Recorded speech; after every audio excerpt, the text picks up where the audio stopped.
చాలా సంతోషం. మంచి ప్రశ్న. నివేదనము అన్న మాట పర్యాయ పదమే నైవేద్యము.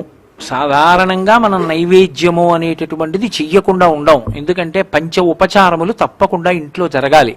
గంధ పుష్ప ధూప దీప నైవేద్యములు ఈ 5 జరగకపోతే అది కృతజ్ఞతతో కూడిన గృహంగా గుర్తిస్తారు. ఈ 5 జరగాలి. ఇంట్లో గంధం ఈశ్వరుడికి అలంకరించాలి. పుష్ప ఓ పువ్వు వెయ్యాలి. పువ్వు లేకపోతే అక్షతన్న వెయ్యాలి. ధూప ఈశ్వరుడికి ధూపం వెయ్యాలి. దీపం పెట్టాలి. నైవేద్యం పెట్టాలి. ఇవి ఎందుకు చేస్తున్నావు?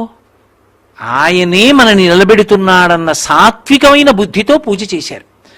ఆయనే మనని కాపాడుతున్నాడు, మన ఇంద్రియాలకి శక్తినిస్తున్నాడని సత్వగుణంతో చేస్తున్నారు. కాబట్టి సాత్విక పదార్థాలని నైవేద్యం చేస్తారు. మధుర పదార్థాలు, పళ్ళు ఇటువంటివి నైవేద్యం పెడతారు.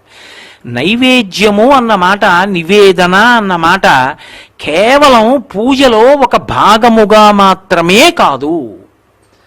అది ఎక్కడికి వెళ్ళాలంటే జీవితమే నివేదనగా మారిపోవాలి. ఎలా నివేదన అంటే, మీకు నేను ఒక మాట చెప్తాను, బాగా జ్ఞాపకం పెట్టుకోండి. ఒక విగ్రహం దగ్గర కూర్చున్నామన్న భావన కాదు, భగవంతుడు విగ్రహంగా ఉన్నాడని గుర్తించాలి. వాడు పిల్లవాడు కాదు, నా మనవడు పిల్లవాడిగా ఉన్నాడు, ఈ పిల్లవాడు నా మనవడు. అప్పుడు కదూ ప్రేమ.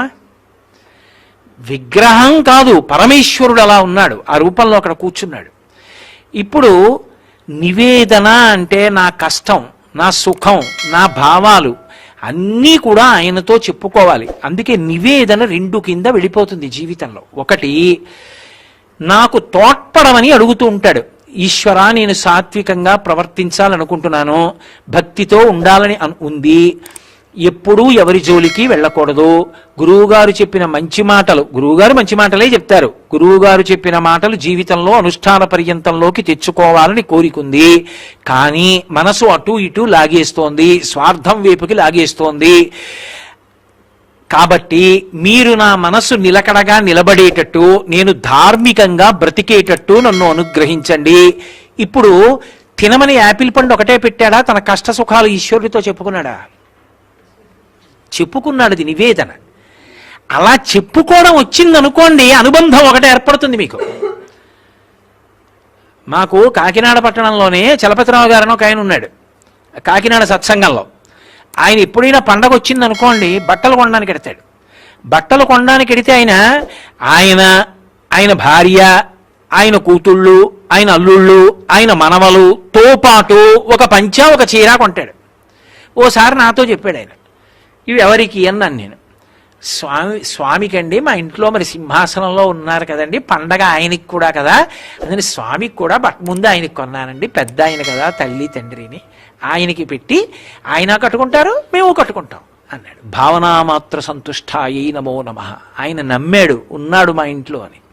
లక్ష్మీనారాయణులు అనండి, పార్వతీ పరమేశ్వరులు అనండి, మా ఇంట్లో ఉన్నారు సింహాసనంలో. వాళ్ళు కూర్చుంటారు, ఎప్పుడు నా యోగక్షేమాలు చూస్తారు. వాళ్ళకు కొనద్దు బట్టలు, అందుకని ముందు కొన్నాడు.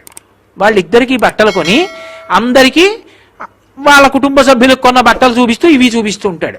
పండగ వస్తే స్నానం చేసి ముందు వాళ్ళిద్దరి దగ్గర పెడతాడు, మీరిద్దరూ కట్టుకోండి అంటాడు. వాళ్ళిద్దరూ కట్టుకుంటే ఎలా ఉందో మనసుతో భావన చేసి చూసి పొంగిపోతాడు. అమ్మా భలే ఉందమ్మా ఈ ఆకుపచ్చ పట్టుచీర, నీకు స్వామి తెల్ల పంచె చాలా బాగుంది మీకు, ఆ పాదాలకి నమస్కారం చేస్తాడు. ఇప్పుడు అక్కడ పెట్టిన బట్టలు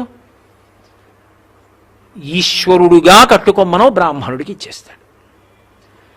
ఆయనకు ఒక కష్టం వచ్చిందనుకోండి, పూజ గదిలోకి వెళ్ళి, స్వామి ఏమిటో ఇలా ఇబ్బంది వచ్చింది, చాలా మనక్లేశం పడుతున్నానండి అని చెప్తాడు.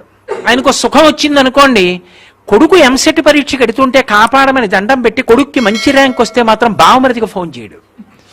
మళ్ళీ మంచి ర్యాంక్ వచ్చిందని ముందు వెళ్ళి పూజా మందిరంలో పరమేశ్వరుడికే చెప్తాడు, స్వామి వెళ్లే ముందు మిమ్మల్ని అడిగాను కదా, ఎంత అనుగ్రహించారో, మంచి ర్యాంక్ వచ్చింది స్వామి, కృతజ్ఞుణ్ణి, నా బిడ్డను అలాగే కాపాడండి అని నమస్కారం పెడతాడు తప్ప వెళ్లే ముందు ఈశ్వరుడు, ర్యాంక్ వచ్చినప్పుడు బావమరిది, ఏం భక్తి అది?